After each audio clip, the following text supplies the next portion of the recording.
সুনির্দিষ্ট গোয়েন্দা তথ্যের ভিত্তিতে এবং এলাকাবাসীর সহায়তায় গাজীপুর জেলার চিহ্নিত সন্ত্রাসী, ওয়ারেন্টভুক্ত আসামি এবং শ্রীপুর এলাকার ত্রাস, অবৈধ বালি উত্তোলনকারী ডাকাত দলের সর্দার এনামুল হক মোল্লাকে তার নিজ বাসার পানির ট্যাঙ্কের ভিতর থেকে গ্রেফতার করা হয়।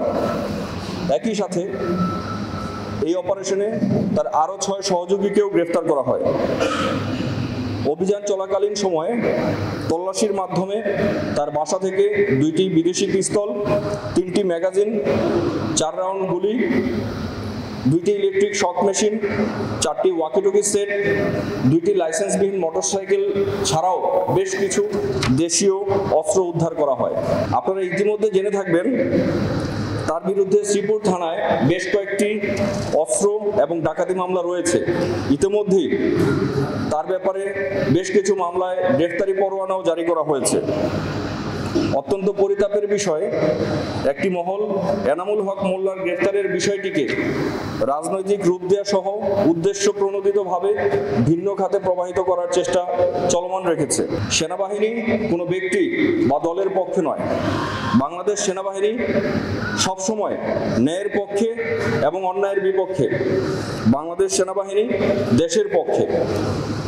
যারা এই ব্যাপারে অপপ্রচার করছে এবং অপপ্রচারের প্রশ্রয় দিচ্ছে, আমরা মনে করি এদেরও কোনো না কোনোভাবে সন্ত্রাসী কর্মকাণ্ডের সাথে সংশ্লিষ্টতা থাকতে পারে।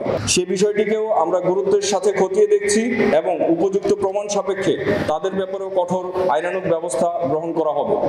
এছাড়াও গতকালকে আপনারা অনেকেই এই অপারেশনের প্রত্যক্ষদর্শী ছিলেন এবং সকলেই অবগত আছেন কিছু স্বার্থান্বেষী মহল তার বাসা থেকে ব্যক্তিগত কিছু সরঞ্জামাদি হারানো গিয়েছে বলে মিথ্যা ও বানোয়াট তথ্য সামাজিক যোগাযোগ মাধ্যমে ছড়ানোর চেষ্টা করছে। এরূপ মিথ্যা অপবাদ ছড়ানোর সাথেও যারা সংশ্লিষ্ট তাদেরকেও আমরা অতি দ্রুত চিহ্নিত করে আইনের আওতায় আনার চেষ্টা অব্যাহত রেখেছি।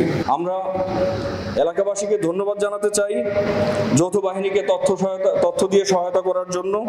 পাশাপাশি এলাকাবাসীকে এরূপ সন্ত্রাসী কর্মকাণ্ডের সাথে যারা জড়িত তাদের ব্যাপারে ভবিষ্যৎ দিনগুলোতেও তথ্য দিয়ে যৌথ বাহিনীকে সহায়তা করার জন্য আহ্বান জানাচ্ছি। তারা যেখানেই লুকিয়ে থাকুক একইভাবে তাদেরকেও গ্রেফতার করে অতি শীঘ্রই আইনের আওতায় আনা হবে।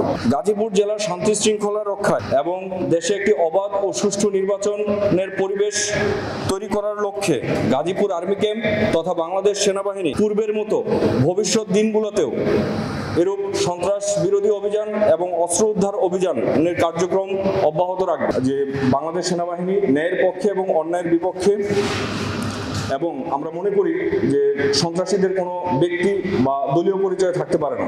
তার একটি পরিচয়, সেটা হচ্ছে সে সন্ত্রাসী। সেই সুনির্দিষ্ট তথ্যের ভিত্তিতে আমরা তাকে গ্রেফতার করেছি। আমরা আসলে এই অপারেশনটা যখন করেছি আমরা যথাযথ প্রক্রিয়া মেনে তারপরে আমরা এই অপারেশনটা করেছি। আমাদের সাথে পুলিশ, র্যাব এবং আপনাদেরও বেশ কিছু প্রত্যক্ষদর্শী আমাদের সাথে ছিল এবং সার্বক্ষণিক সেটা কোনো না কোনো ক্যামেরার আওতায় ছিল পুরো সময়টা।